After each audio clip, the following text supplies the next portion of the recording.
বলাকা সহাস্যে উত্তর দিলেন, তা বেশ তো, কিন্তু দিল্লির গরম তো আমার সইবে না। আর আপনাদের ওই ডাল রুটি ভাজি দহি বড়া, না না, আমার হজম হবে না। শেঠজি বললেন, আরে দিল্লি যেতে তোমাকে কে বলেছে? আমি এই আলিপুরে একটা মোকাম কিনবো, তুমি সেখানে তোমার দাদার কাছাকাছি বাস করবে। আমি বছরের ৮-৯ মাস এখানেই কাটাবো। কলকাতার কারবার ফলাও করতে চাই। তোমাকে ডাল রুটি খেতে হবে না, মাছি ভাতি খেও। মাছি খেতে আমিও নারাজ নই, কিন্তু বড় বদবু লাগে। বলাকা বললেন, আমি গোলাপি আতর দিয়ে ইলিশ মাছ রেঁধে আপনাকে খাওয়াবো, মনে হবে যেন কালাকাত খাচ্ছেন। বলাকা তার দাদার কাছে শুনেছিলেন যে শেঠজি বিপত্নী। তিনি তখনই বিবাহে রাজি হলেন। ২০ দিন পরে সিভিল ম্যারেজ হয়ে গেল।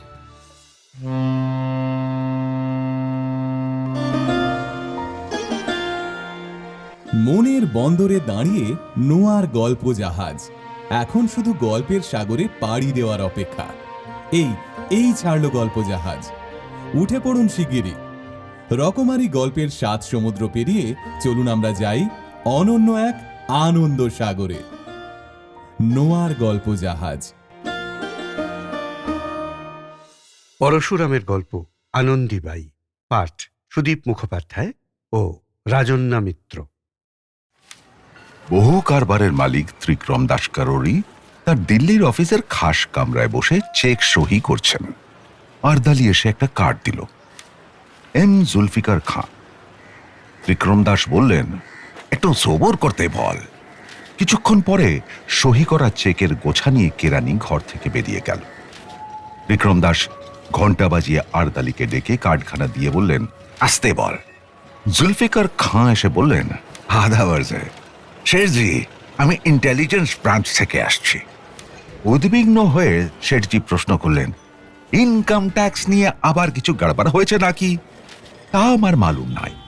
আমার ডিপার্টমেন্টে আপনার নামে একটা সিরিয়াস চার্জ এসেছে।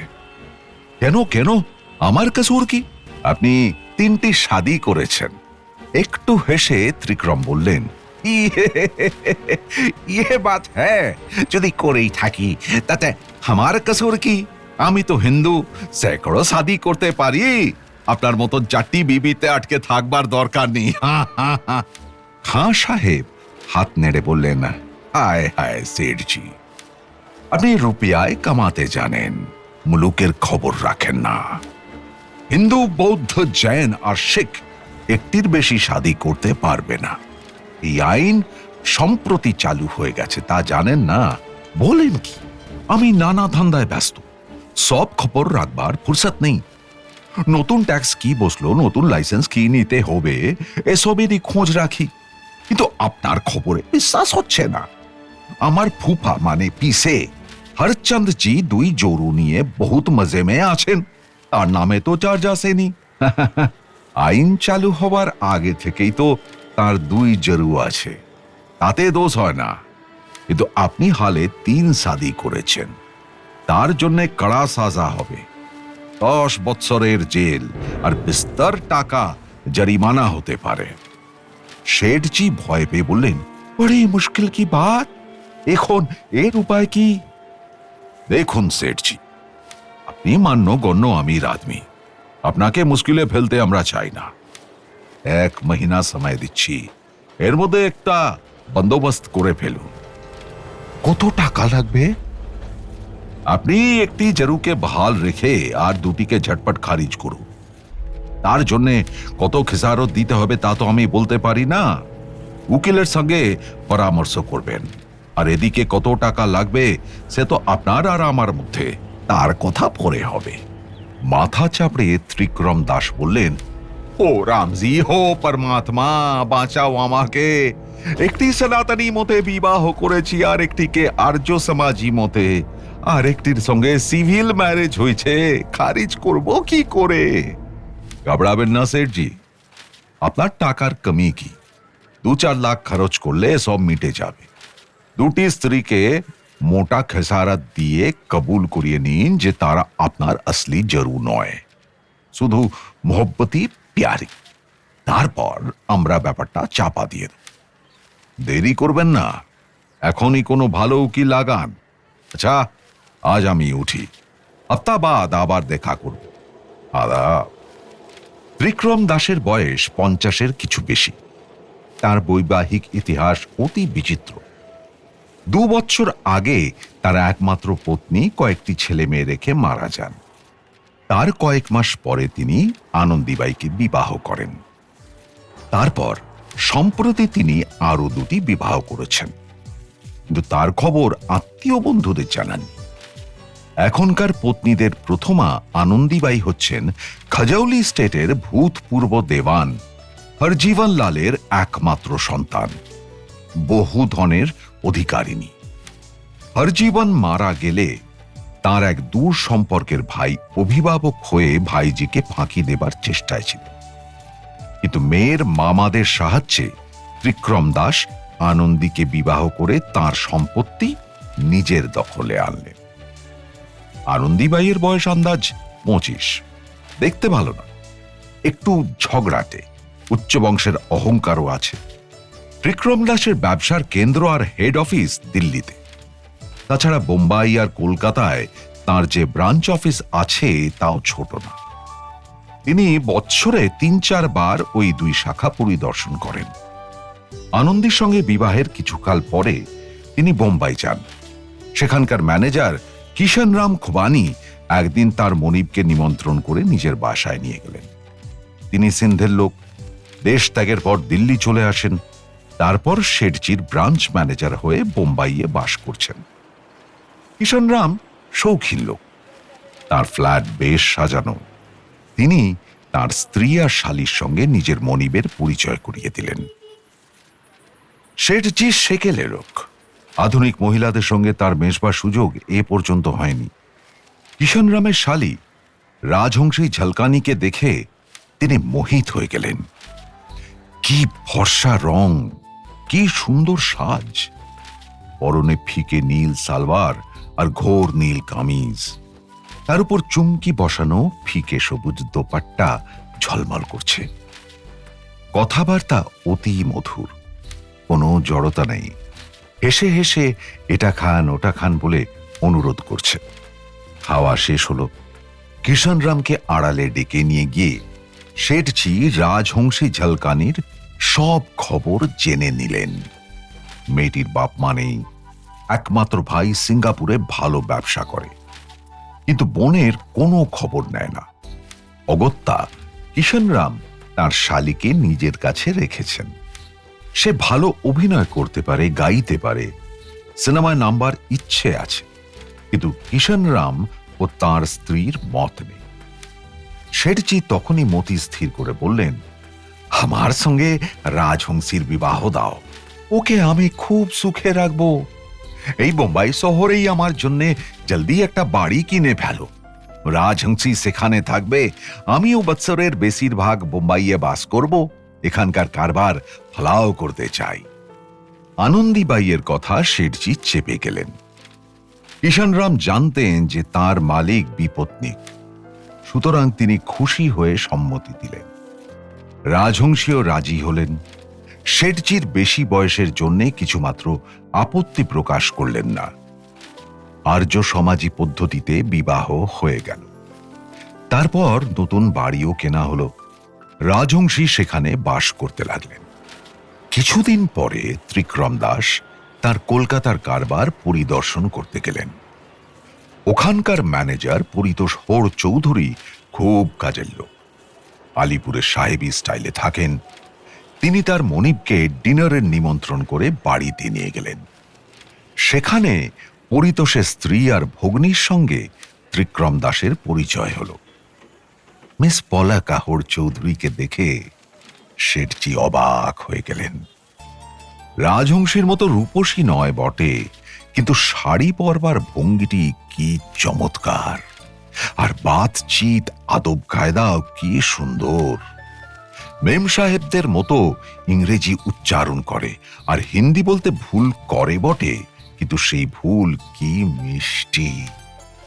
শেঠজি একেবারে কাবু হয়ে পড়লেন। পরিতোষ হোড় চৌধুরী তাকে জানালেন, বলাকা MA পাস, নাচে গানে কলকাতায় ওর জুড়ি নেই। সিনেমাওয়ালারা ওকে পাবার জন্য সাধাসাধি করছে, কিন্তু পরিতোষের তাতে মত নেই। ত্রিক্রম দাস নিজেকে সামলাতে পারলেন না, বলে ফেললেন, মিস বলাকা, मैं तुमको शादी करूंगा। বলাকা সহাস্যে উত্তর দিলেন, তা বেশ তো, কিন্তু দিল্লির গরম তো আমার সইবে না। আর আপনাদের ওই ডাল রুটি ভাজি দহি বড়া, না না, আমার হজম হবে না। শেঠজি বললেন, আরে দিল্লি যেতে তোমাকে কে বলেছে? আমি এই আলিপুরে একটা মোকাম কিনবো, তুমি সেখানে তোমার দাদার কাছাকাছি বাস করবে। আমি বছরের 8-9 মাস এখানেই কাটাবো। কলকাতার কারবার ফলাও করতে চাই। তোমাকে ডাল রুটি খেতে হবে না, মাছি ভাতি খেও। মাছি খেতে আমিও নারাজ নই, কিন্তু বড় বদবু লাগে। বলাকা বললেন, আমি গোলাপি আতর দিয়ে ইলিশ মাছ রেঁধে আপনাকে খাওয়াবো, মনে হবে যেন কালাকাত খাচ্ছেন। বলাকা তার দাদার কাছে শুনেছিলেন যে শেঠজি বিপত্নী। তিনি তখনই বিবাহে রাজি হলেন। 20 দিন পরে সিভিল ম্যারেজ হয়ে গেল। ত্রিক্রম দাস পালা করে দিল্লি থেকে বোম্বাই আর কলকাতা যেতে লাগলেন। তার দাম্পত্যে ত্রিধারায় কোনো ব্যাঘাত ঘটল না, পরমানন্দে দিন কাটতে লাগলো। তারপর অকস্মাৎ একদিন জুলফিকার খাঁ দুঃসংবাদ দিয়ে শেঠজির শান্তিভঙ্গ করলেন। উকিল খাজানচাঁদ BA LLB, ত্রিক্রম দাসের অনুগত বিশ্বস্ত বন্ধু। ইনকাম ট্যাক্সের হিসাব দাখিলের সময় তার সাহায্য না নিলে চলে না। শেঠজি সেই দিনই সন্ধ্যার সময় খাজানচাঁদের কাছে গিয়ে নিজের বিপদের কথা জানালেন। খাজানচাঁদ বললেন, শেঠজি, আপনি নিতান্ত ছেলে মানুষের মতন কাজ করেছেন। আমাকে আপনি বিশ্বাস করেন, কিন্তু ওই মুম্বাইওয়ালি আর কলকাতাওয়ালিকে কথা দেওয়ার আগে একবার আমাকে জানালেন না, এ বড়ই আফসোস কি বাত। শেঠজি হাত জোড় করে বললেন, মাফ করো ভাই, বুড়ো বয়সে একটা স্ত্রী থাকতে আরো 2টো বিয়ে করবার লোভ হয়েছে, এ কথা লজ্জায় তোমাকে বলিনি। এখন উদ্ধারের উপায় বাতলাও। কিছুক্ষণ ভেবে খাজানচাঁদ বললেন, আনন্দী ভাইকে কিছু বলবার দরকার নেই। শুনলে উনি দুঃখ পাবেন, কান্নাকাটি করবেন। আর দুজনকে একে একে আপনি সব কথা খুলে বলুন। ওরা হচ্ছেন মডার্ন গার্ল, আত্মমর্যাদা বোধ খুব বেশি। আপনার কুকর্ম জানলে রেগে আগুন হবেন, আপনার মুখ দেখতে চাইবেন না। তাতে আমার সুবিধাই হবে। মোটা খেসারাও দিলে আর আপনার 2 ম্যানেজারকে কিছু খাওয়ালে সব মিটে যাবে। 2-4 লাখ খরচ করতে হতে পারে, কিন্তু আপনার তা গায়ে লাগবে না। এই পরামর্শ ত্রিক্রম দাসের পছন্দ হলো না। তিনি বললেন, খাজান ভাই, তুমি আমার প্রাণের কথা বুঝতে পারছো না। আমি বিজনেস বাড়াতে চাই, তার জন্য নামজাদা লোকের সঙ্গে মেলামেশা দরকার। আমি যদি মন্ত্রী আর বড় বড় অফিসারদের পার্টি দিই, তবে আমার বাড়ির কোন লেডি অতিথিদের আপ্যায়িত করবে? আনন্দী? আচ্ছা আচ্ছা আচ্ছা, রাম কহো। রাজহংসী আর বলাকা হচ্ছে এই কাজের কাবিল। বাতিল করতে হলে আনন্দীকেই করতে হবে, তাতে আমার কলিজা ফেটে যাবে। অনেক টাকার সম্পত্তিও ছাড়তে হবে, কিন্তু তার জন্য আমি প্রস্তুত আছি। মুশকিল হচ্ছে রাজহংসী আর বলাকার মধ্যে কাকে রাখবো কাকে ছাড়বো তা স্থির করা বড় শক্ত। তবে আমার বেশি পছন্দ কলকাতাওয়ালি বলাকা দেবী। ওকে যদি নিতান্ত না রাখতে পারি, তবে ওই মুম্বাইওয়ালি রাজহংসী। টাকার জন্য ভেবো না, 10-15 লাখ তক খরচ করতে আমি তৈয়ার আছি। খাজানচাঁদ অনেক বোঝালেন যে আনন্দীবাই তার আইনসম্মত স্ত্রী, তার দাবি সকলের উপরে। তাকে ত্যাগ করতে হলে অনেক জুয়া চুরির দরকার হবে, তার পৈতৃক সম্পত্তি ছেড়ে দিতে হবে, তার ফলে মোট লোকসান খুব বেশি হবে। আনন্দীবাইয়ের সেই বদমাশ কাকার শরণাপন্ন হতে হবে। কিন্তু ত্রিক্রম দাস কিছুতেই তার সংকল্প ছাড়লেন না। অগত্যা খজনচাঁদ বললেন, বেশ, আমি যথাসাধ্য চেষ্টা করব। আপনি দেরি না করে তিনজনকেই সব কথা খুলে বলুন। ওদের মনের ভাব দেখে আমি যা করবার করব।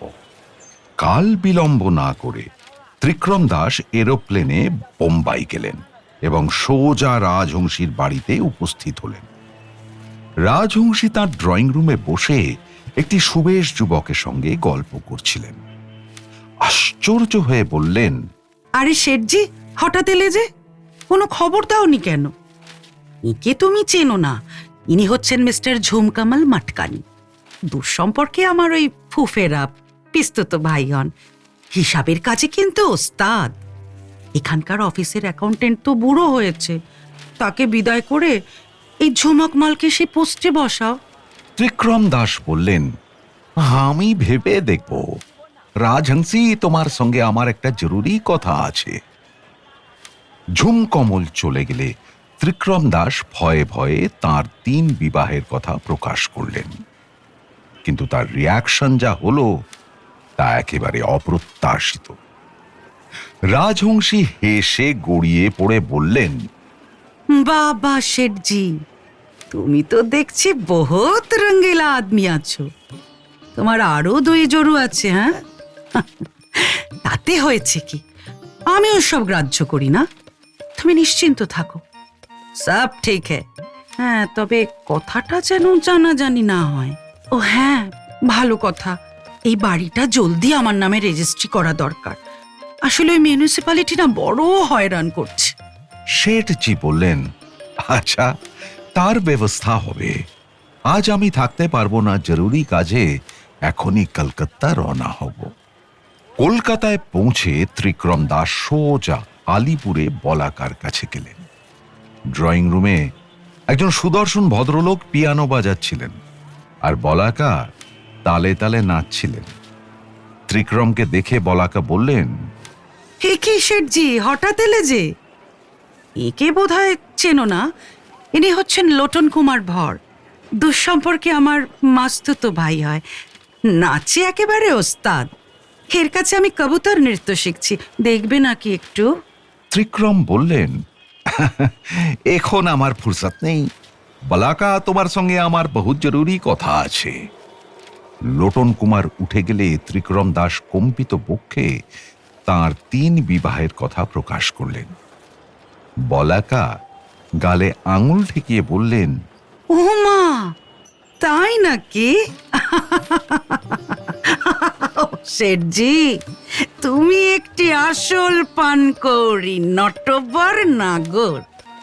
তা তুমি অমন মুশড়ে গেছো কেন? 3টে বউ আছে তো, হয়েছেটা কি? আরে বাবা, ঠিক আছে ঠিক আছে, তুমি ভেবো না তো, আমি অমন হিংসুটে মেয়ে নই।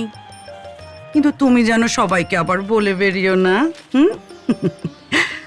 হ্যাঁ, ভালো কথা। দেখো শেঠজি, একটা নতুন মোটর কার না হলে একেবারেই চলছে না। পুরনো অস্টিনটা হরদম বিগড়ে যাচ্ছে। ও, তুমি আমাকে 1020 টাকার একটা চেক দিয়ে দাও, তার কমে কিন্তু ভালো গাড়ি মিলবে না। ত্রিক্রম দাস বললেন, আচ্ছা আচ্ছা, তার ব্যবস্থা হবে। আমি এখন উঠি, আজই দিল্লি যেতে হবে।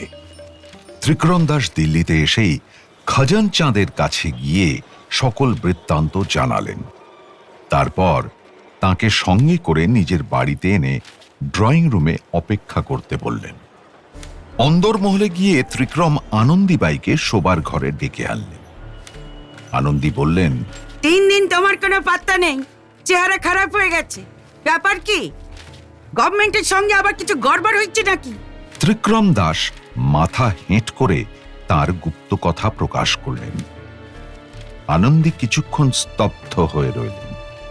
তারপর কোমরে হাত দিয়ে চোখ পাকিয়ে বললেন, क्या बोला तुमने? শেঠজি একটু ভয় পেয়ে বললেন, আনন্দী আনন্দী, ঠান্ডা হো যাও, সব ঠিক হো যায়গা। বাংলা সাহিত্য যতই সমৃদ্ধ আর উঁচু দরের হোক, হিন্দি ভাষায় গালাগালির যে শব্দ সম্ভার আছে তার তুলনা নেই। আনন্দীবাই হাত পা ছুড়ে নাচতে লাগলেন। হোস পাইপ থেকে জল ধারার মতো তার মুখ থেকে যে ভর্ৎসনা নির্গত হতে লাগলো তা যেমন তীব্র তেমনি মর্মস্পর্শী।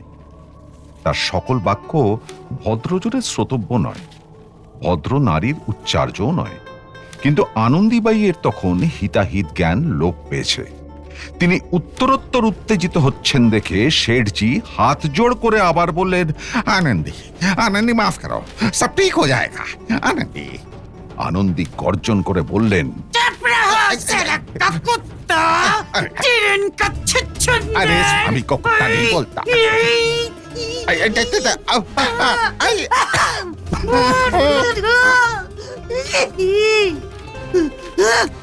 এই বলেই বাঘিনীর মতন লাফিয়ে গিয়ে শেঠজির দুই গালে খামচে দিলেন। তারপর পিছু হটে তার বাঁ হাত থেকে 10 গাছা মোটা মোটা চুড়ি খুলে নিয়ে স্বামীর মস্তক লক্ষ্য করে ঝনঝন শব্দে নিক্ষেপ করলেন।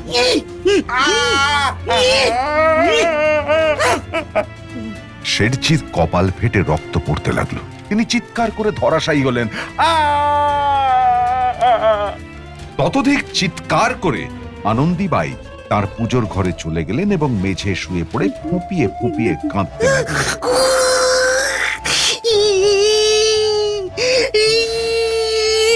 বাড়িতে মহা শোরগোল পড়ে গেল। আত্মীয়া যারা ছিলেন তারা আনন্দীকে সান্ত্বনা দিতে লাগলেন। শেঠজির জন্য খাজানচাঁদ তখনই ডাক্তার ডেকে আনলেন। 7 দিন পরে শেঠজি অনেকটা সুস্থ হয়েছেন এবং দোতলার বারান্দায় আরাম কেদারায় বসে গুড়গুড়ি টানছেন। তার মাথায় এখনো ব্যান্ডেজ আছে, মুখে স্থানে স্থানে স্টিকিং প্লাস্টারও আছে। খাজানচাঁদ এসে বললেন, কহিয়ে শেঠজি, তবিয়ত কেসি হ্যায়? শেঠজি বললেন, অনেক ভালো আছে। শোনো খাজান ভাই, রাজহংসী আর বালাকার সঙ্গে আমি সম্পর্ক রাখতে চাই না। তুমি তুরন্ত মুম্বাই আর কলকাতা গিয়ে একটা মিটমাট করে ফেলো, যত টাকা লাগে আমি দেব। ওই মুম্বাই ওয়ালি আর কলকাতা ওয়ালি শুধু আমার টাকা চায়, আমাকে চায় না। কিন্তু আনন্দী আমাকেই চায়। খুশবু পাচ্ছ? আনন্দী নিজে আমার জন্যে 1.5 ডালের খিচড়ি বানাচ্ছে। আরে দেখো, গলাবন্ধ পুনে দিয়েছে। খাজানচাঁদ বললেন, বহুত খুশি কি বাত শেঠজি, ভাববেন না, আমি সব ঠিক করে দেব। আপনি আনন্দী ভাইকে মথুরা, বৃন্দাবন, দ্বারকা ঘুরিয়ে আনুন, তার মেজাজ ভালো হয়ে যাবে। পত্নীর সেবায় ত্রিক্রম দাস শীঘ্র সেরে উঠলেন। খাজানচাঁদের চেষ্টায় রাজহংসী আর বলাকার সঙ্গে মিটমাট হয়ে গেছে। জুলফিকার খাঁও পান খাবার জন্যে মোটা টাকা পেয়েছেন। কলকাতার সবচেয়ে বড় জ্যোতিষ সম্রাট জ্যোতিষচন্দ্র জ্যোতিষার্ণবের কাছ থেকে আনন্দীবাই 1000 টাকা দামের একটি বশীকরণ কবচ আনিয়ে স্বামীর গলায় বেঁধে দিয়েছেন। এই পুরস্চরণ সিদ্ধ কবচের ফলও আশ্চর্য। শেঠজি আজকাল তার বিশ্বস্ত বন্ধুদের কাছে বলে থাকেন, সিওয়ায় আনন্দী সব औरत চুড়েল হ্যায়, অর্থাৎ আনন্দী ছাড়া সব স্ত্রীলোকই পেতনি। এইরকম আরো গল্প শুনতে সাবস্ক্রাইব করুন নোয়া গল্প জাহাজ, প্রেস করুন বেল আইকন।